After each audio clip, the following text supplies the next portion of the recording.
There's honestly nothing you could do to me to ruin my good mood. I can't believe how great things are going right now. I mean, we're 4 days away from a brand new Washington, D.C., and it's going to be wild because it's going to be different. Big time. When I watched Pam Bondi swat away pesky little pencil neck Adam Schiff, when I saw Pete Hegseth standing up to Stolen Valor Blumenthal, when I witnessed Marco Rubio and his confirmation hearing testimony, I realized this is a whole different ballgame from 2016. Look, let's be real for a minute.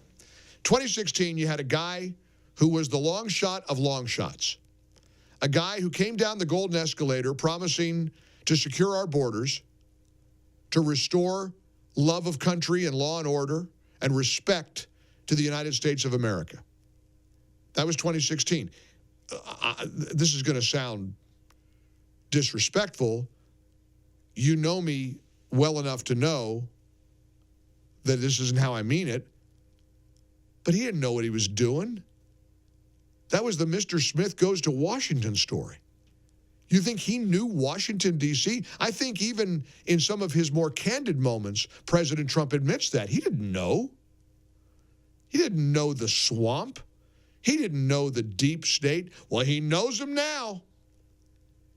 And the people he is selecting are stellar. They're loyal. They're America first. They are duty-bound to America's sovereignty. And it is a whole different ballgame. I can't even burden you or me with listening to Grandpa Joe's farewell address last night. It was bitter. It was pitiful. I think it was Chris DeGaulle, our new morning guy on a lot of stations around the country, who said there was a real risk of a dentures emergency. Chris was afraid his teeth were going to pop out halfway through the speech. I mean, it was awful. Mumbling. There were allegations that it wasn't even live because they don't trust him to give a live address. But, you know, we're almost done. Karine Jean-Pierre, she's up there crying yesterday. Oh, it's been an honor of a lifetime. She's horrible. Binders is gone. 4 days away. We got a whole new cast of characters and a level of leadership that this country craves. This Pam Bondi for Attorney General? Do you want to know what kind of Attorney General we're going to have in the United States of America? Bye-bye, Merrick Garland. Hello, Pam Bondi.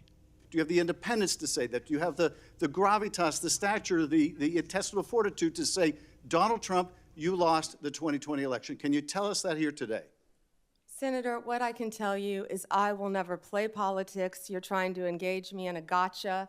I won't do it. I won't play politics with any ongoing investigation. So let me ask you another. Like you did leaking your colleague Devin Nunes's memo. Senator Hirono, I wish you had met with me. Had you met with me, we could have discussed many things and gotten to know. I am listening to you now. Could you respond to the question?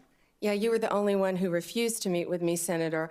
But what we would have discussed is that it is the job of the Attorney General to follow the law. I'm very happy to listen to your responses. It would not be appropriate for a prosecutor to start with a name and look for a crime.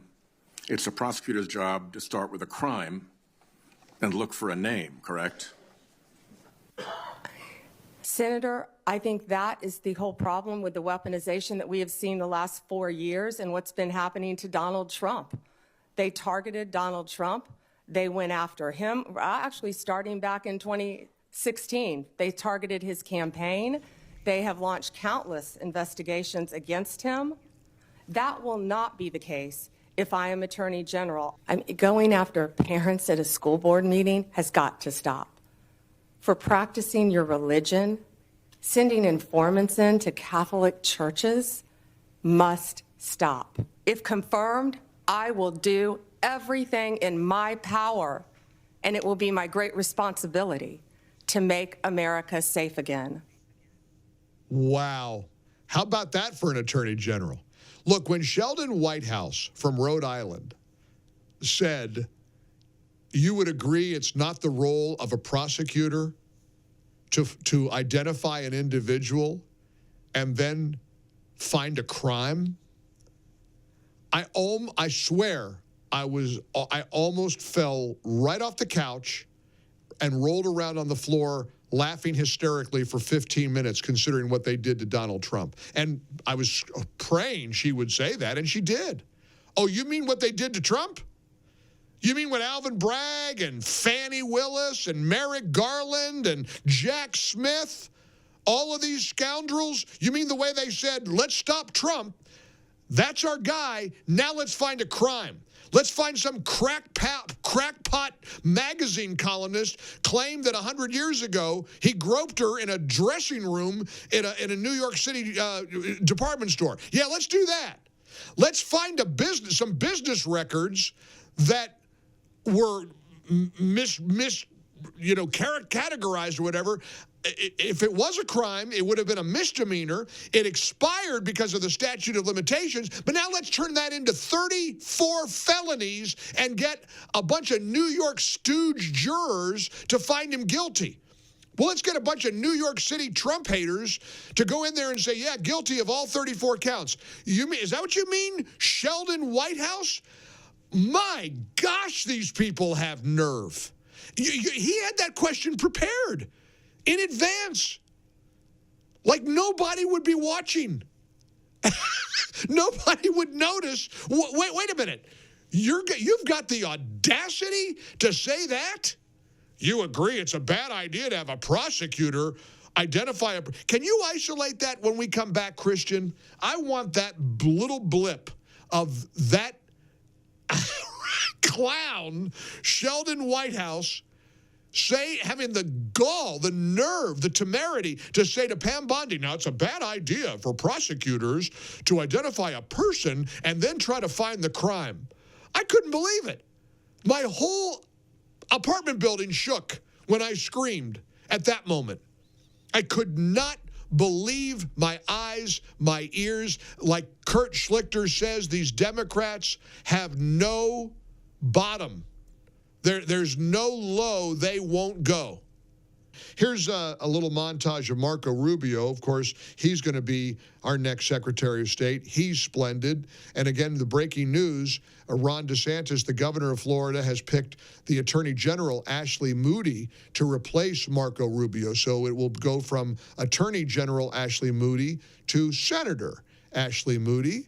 And she's been a good friend to the show. I'll bet we'll get her back on. I don't do a lot of guests, but boy, there's people that I really like and people that I find compelling. We invite them on the show, and there's a lot of other shows that do lots of interviews, but I like putting you front and center, and I like the content, I like the topics and the opinions, and more than ever. But anyhow, here's Marco Rubio and a little montage of what he sounded like yesterday on Capitol Hill. Under President Trump, the top priority of the United States Department of State will be the United States. The direction he has given for the conduct of our foreign policy is clear. Every dollar we spend, every program we fund, every policy we pursue must be justified by the answer to one of three questions. Does it make America safer? Does it make America stronger? Or does it make America more prosperous? If you apply for a visa to come into the United States, and in the process of being looked at, it comes to light that you're a supporter of Hamas, we wouldn't let you in. If we knew you were a supporter of Hamas, we would not give you a visa. So now that you got the visa and you're inside the U.S. and now we realize you're a supporter of Hamas, we should remove your visa. If you could not come in because you're a supporter of Hamas, you should not be able to stay on a visa if you're a supporter of Hamas. If we stay on the road we're on right now, in less than 10 years, virtually everything that matters to us in life will depend on whether China will allow us to have it or not.